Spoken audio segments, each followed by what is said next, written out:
Assalamualaikum warahmatullahi wabarakatuh. Selamat pagi, perkenalkan nama saya Ali Akbar Maulana Amri dengan NIM 052672947, mahasiswa program studi agribisnis bidang minat penyuluhan dan komunikasi pertanian, Universitas Terbuka. Silahkan menonton wawancara saya bersama dengan Bapak dan Ibu di Penyuluhan Kabupaten Serdang Bedagai. Assalamualaikum warahmatullahi wabarakatuh. Pak, kenalkan saya Ali Akbar Maulana Amri, mahasiswa program studi agribisnis Universitas Terbuka. Saat ini saya sedang berbicara dengan Bapak siapa? Dan jabatannya sebagai apa, Pak? Kabupaten. Terima kasih, Pak. Saat ini saya sedang melakukan tugas praktis mengenai mata kuliah kelembagaan agribisnis yang ada di daerah saya. Tujuan saya datang ke sini adalah memperoleh informasi tentang bagaimana Dinas Pertanian Kabupaten Serdang Bedagai khususnya terkait struktur organisasi, proses operasional, pola kementerian, serta peran lembaga dalam mendukung kegiatan agribisnis di daerah ini. Bisa Bapak jelaskan secara singkat bagaimana susunan organisasi di Dinas Pertanian Kabupaten Serdang Bedagai ini? Organisasi di Dinas Pertanian Kabupaten Serdang Bedagai. Pastinya yang pertama itu kepala dinas, baru sekretaris, bidang-bidangnya ada bidang PSP, ada bidang TPH dan juga ada bidang penyuluhan. Nah, bidang penyuluhan itu nanti di bawahnya ada yang namanya koordinator BPP, ada 6 koordinator BPP yang ada di Serdang Bedagai. Yang pertama saat ini di BPP Serjo, yang kedua BPP Tanjung Selengin, yang ketiga Cijonang, yang keempat Serbajadi, yang kelima Brohol, yang keenam Pulau Masiwo. Jadi dan penyuluh ya bagian besarnya TPU, kan di bawahnya itu TPU namanya baru di bawah koordinator barulah penyuluh.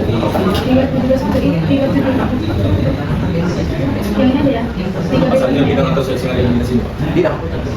Bidang apa? BPK. Ya, karena ada seperti tadi kan kepala dinas, sekretaris, berarti ada bidang-bidangnya, bidang BPK, PST, sama penyuluhan. Ada 3 bidang.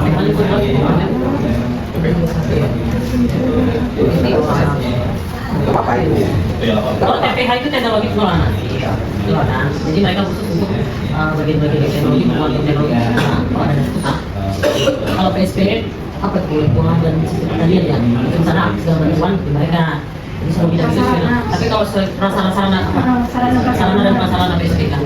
Kemudian kalau yang penyuluhan itu satu, jadi kayak kami ini mereka fungsional kan, fungsional. Jadi mereka kami ini di bawah bidang penyuluhan. Nah, secara keseluruhan administrasi itu lagi pertanian, itulah organisasi yang ada di pertanian juga. Selanjutnya mengenai program apa saja dijalankan oleh Dinas Pertanian Kabupaten Serdang Bedagai dalam mendukung kesejahteraan petani. Programnya ya pastinya sesuai dengan program dari pusat, dari pemerintah presiden, baru kementerian, nanti baru ke dinas, baru ke hulunya. Ya pada saat ini untuk tahun ini ya swasembada pangan lah, penahanan pangan sekarang. Khusus di bidang penyuluhan dia ini yang lagi berjalan di mana? Kalau di TPH dia PSP ya PSP UPA. Kalau yang di TPH dia kayaknya program itu P2B itu sini apa namanya, program penggunaan tanaman pekarangan ya. Nah, itu dia kalau di PSP. Jadi pokoknya intinya tahun ini itulah yang dikerjakan di dinas, program dari dilanjutkan. Kalau di penyuluhan dia ya berjalan ini kan. Jadi semua bersinergi ya. Upahnya di PSP, jadi berjadi ini di penyuluhan. Pupuk subsidi, termasuk subsidi itu juga, pupuk subsidi itu kan juga program nasional, itu yang dihandle semua dinas pertanian yang ada di seluruh Indonesia. Pupuk subsidi, kemudian benih sekarang benih tahun ini kayaknya udah nggak ada.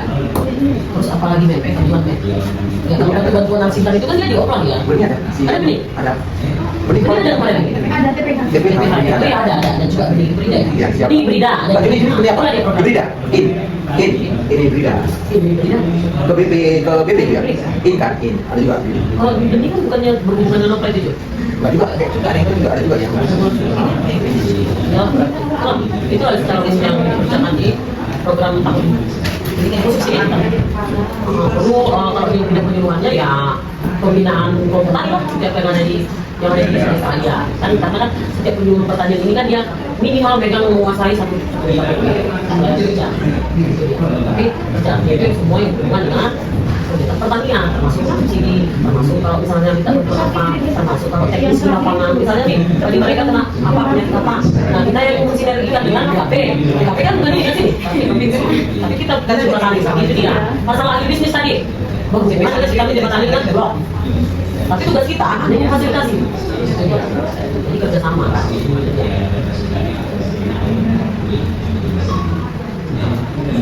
Selanjutnya Pak, bagaimana dinas memberikan bantuan pelatihan kepada kelompok tani dan gabungan kelompok tani? Tapi pastinya kalau ada program, biasanya mereka ada namanya pelatihan. Pastinya biasanya dulu itu penjualnya itu TOT dulu di Medan.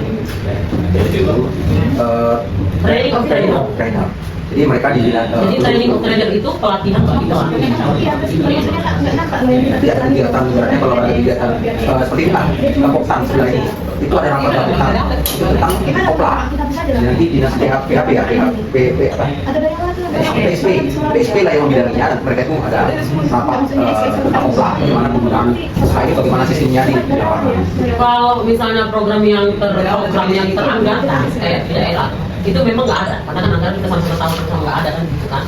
Tapi kalau misalnya pelatihan apa ya lewat penyuluh lah yang menyampaikan, penyuluhnya yang dilatih itu dari provinsi atau dari pusat. Kemudian kalau untuk melatih petani itu biasanya tahun ini ada Siman Mulia lewat itu di pangan itu. Tahun ini ya, tapi nggak ditanyakan tahun ini kan, bukan yang tahun-tahun yang lalu. Tahun ini kayaknya kalau khusus di lakukan poktan kita panggil kemarin itu kan nggak ada. Jadi pelatihannya jauh kayak gini. Jadi mereka ini nanti diharapkan begitu sampai di lapangan mereka bisa menerapkan IT, terus kemudian kerjasama dengan poktan itu juga poktan, itu dia modelnya. Kalau misalnya dia anggarannya langsung takut terpanggil serta belum ada, tahun ini ada anggaran aja, ya gitu lah. Sesuai dengan apalah program lah. Program lah. Ya, kalau di tahun sebelumnya ada tematik ada tematik ada penguatan organik ya kan, bidang petani. Itu tergantung program dari. Kalau ada itu, tapi tahun lalu teknik ini. Tahun ini fokusnya ke brigade pangan Ya, itu. dan opla. 18 sesuai program nasional. Tahun lalu sisi Jokowi. Nah Pak, apa saja komoditas unggulan yang menjadi fokus pengembangan? Ya kalau di Sumatera, kalau di Sedang Bedagai Padi aja, padi apa lagi? padi, kalau untuk saat ini fokusnya memang padi. Selain dari padi, pastinya perkebunan lah. Kebun berannya kayak kebun rakyat, sawit, sama karet. Tapi karet sekarang kan udah orang udah banyak beralih ke perkebunan sawit. Kalau ubi juga ya termasuk juga, tapi itu paling padi aja yang non padi lah. Ini berarti Padi itu kan komoditinya. Bagaimana alur proses penyaluran bantuan untuk petani? Sudah dijelaskan. Alurnya yang pertama sebelum masuk ke petani itu biasanya kelompok tani itu karena bantuan itu harus melalui kelompok tani, tidak ada yang namanya perorangan. Jadi melalui kelompok tani dengan suatu lembaga ini nanti kelompok tani ini yang mengajukan proposal ke dinas. Contohnya bantuan pupuk subsidi ataupun ibaratnya kalau bibit kan gitu mereka harus ada buat proposal dulu. Baru nanti kalau seandainya proposalnya disetujui dan suatu kelompok tadi itu menerima bantuan, maka nanti mereka dinas akan menghubungi kelompok tersebut. Kalau misalnya kayak pupuk biasanya itu ada namanya RDK sama RDKK pembuatannya. Itu mungkin yang tanya spesifiknya. Jadi kalau segala bantuan itu kan ya, begitu. Kalau subsidi itu dia kayak gini ya. Jadi setelah kelompok tani ini SK-nya legal ya, legalitasnya kan berlaku 5 tahun ya, kepala desa. Kemudian ada yang namanya petugas simultan di kabupaten ini. Nah mereka mendaftar lah supaya didaftarkan di simultan lewat petugas simultan tadi. Nah dari data simultan itulah kemudian dia masuk keluar menjadi daftarkan ke data RDKK untuk pupuk tadi, untuk subsidi ya kan. Kemudian setelah nanti terdaftar di simultan kemudian keluar di RDKK, keluarlah pupuknya berdasarkan yang kuota yang dari kementerian.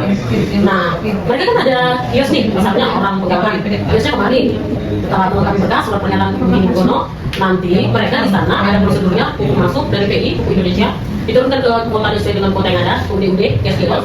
Nah mereka mengambil misalnya di kelompok tani ini ambil di sini turun nih, nah mereka foto tuh tanda tangan sekitar juga begitu. Jadi harus pokoknya intinya mereka harus terdaftar dulu di simultan. Terdaftar dulu di simultan, kemudian dia didaftarkan dari RDKK. Itu dia prosedurnya, SOP-nya ya kan, itu dia. Apa saja Pak kendala yang biasanya dihadapi dinas daerah menjalani program selama?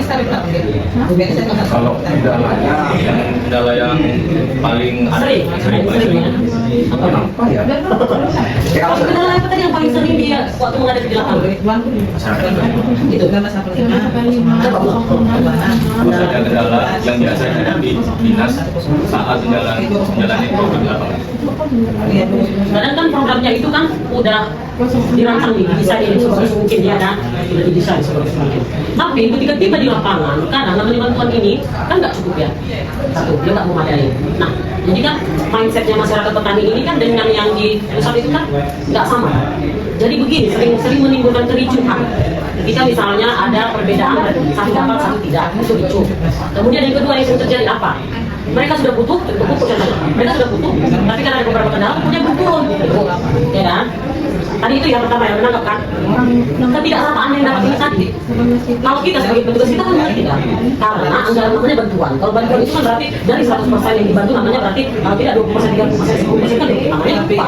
Tidak boleh 100% kan. Tetapi mindset petani itu kan begitu, gitu kan? Mau mereka, ketika mereka butuh top ada. Jadi mereka tidak memahami bagaimana itu sebenarnya masalah regulasi pemerintah ini kadang. Jadi mereka ribut. Kemudian itu satu nggak memadai. Yang kedua, udah didesain motivasi bantuan, ternyata di lapangan ya ada bencana alam. Kalau di sekitar seperti ini kan ada bencana alam, banjir, ulang lagi dari alam lah ya. Itu sering juga. Kemudian mungkin ya apa lah dikatakan ya itu kan secara umum kan sering dihadapi. Masalah pupuk tadi adalah mungkin yang tidak dapat gitu kan. Itu secara umum sering terjadi atau setelah punya tata alam di lapangan. Apa harapan Bapak untuk perkembangan agribisnis di daerah Kabupaten Sumedang ini? Untuk program pemerintah, petani itu sejahtera. Misalnya, karena itu tujuan dari pemerintah. Dan bisnis itu kan dari hulu sampai hilirnya. Kalau bisa memang petani-petani itulah yang menguasainya. Makanya sekarang programnya pemerintah itu adanya BP.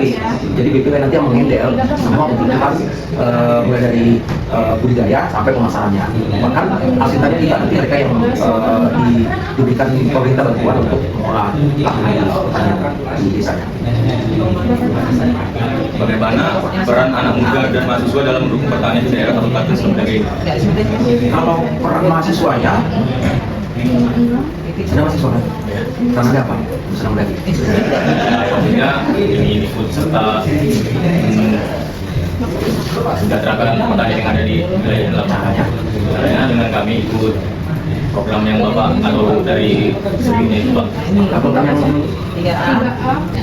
Sebenarnya dimanapun dia nggak hanya Serdang Bedagai, butuh tidak hanya di pertanian bahkan jawabannya, membutuhkan orang-orang muda yang memang punya jiwa energi, mindset positif, ya. Terus kemudian dia bisa berpikir entrepreneur, makanya dibentuk seperti ini, agribisnis kan berguna. Karena begini, ngapain dia jauh-jauh melancong? Kalau dia punya pikiran, karena di tangan orang kreatif ini bisa jadi duit. Kalau di tangan orang kreatif ini bisa jadi duit, ya sampah bisa jadi duit. Nah itulah kebutuhan Serdang Bedagai ini. Kalau ada orang muda lewat ini, brigade ini yang kita ini brigade ini kan sebenarnya gini intinya makanya teorinya. Mereka nih petani-petani mulia, umurnya milenial, 15 sampai 19 tahun umurnya. Dan sebenarnya mereka pendidikannya minimal SMA, tapi karena ada beberapa kendala, itu rendah dikit levelnya, ya kan? NMP-nya minimal S1.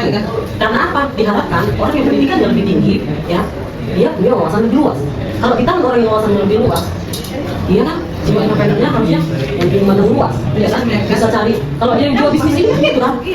Oh ini ada pisang nih, ada pohon pisang nih di kampung. Ya, yang mana ya? Dia kan mau mencari celah kan? Koneksinya kemana kan gitu kan? Kalau yang koneksinya kan macam. Nah itulah contohnya peran anak muda. Nah puji Tuhannya di Serdang Bedagai ini lewat brigade anak ini. Itulah yang lagi belajar itu apa ya? Sangat dibutuhkan. Untuk tahun ini brigade pangan mah enggak tadi. Brigade pangan karena kan mereka muda-muda. Jadi dia akan dibentuk mereka didanai dari perusahaan. Dikasih bantuan asintan. Ya. Nah itu kayak Steve Jobs itu kan. Jadi dia wawasannya itu orang muda kan dia jangan bakal kami menjadi kita kumpul kan ya kan dari segi kesehatan dan umur dari segi pergerakan kemudian dari segi penguasaan IT masa pula lebih pintar daripada siapa tadi namanya Ali daripada Ali itu kan kalian ini sebenarnya potensi orang menjadi banyak tinggal memadupadankan IT kuliah dengan itu. Saya rasa sudah cukup ini Bapak Ibu. Saya terima kasih banyak atas wawancara hari ini. Saya akhiri dengan Assalamualaikum warahmatullahi wabarakatuh. Selamat pagi. Sukses ya, ke depan jadi orang muda yang sukses berjiwa bisnis.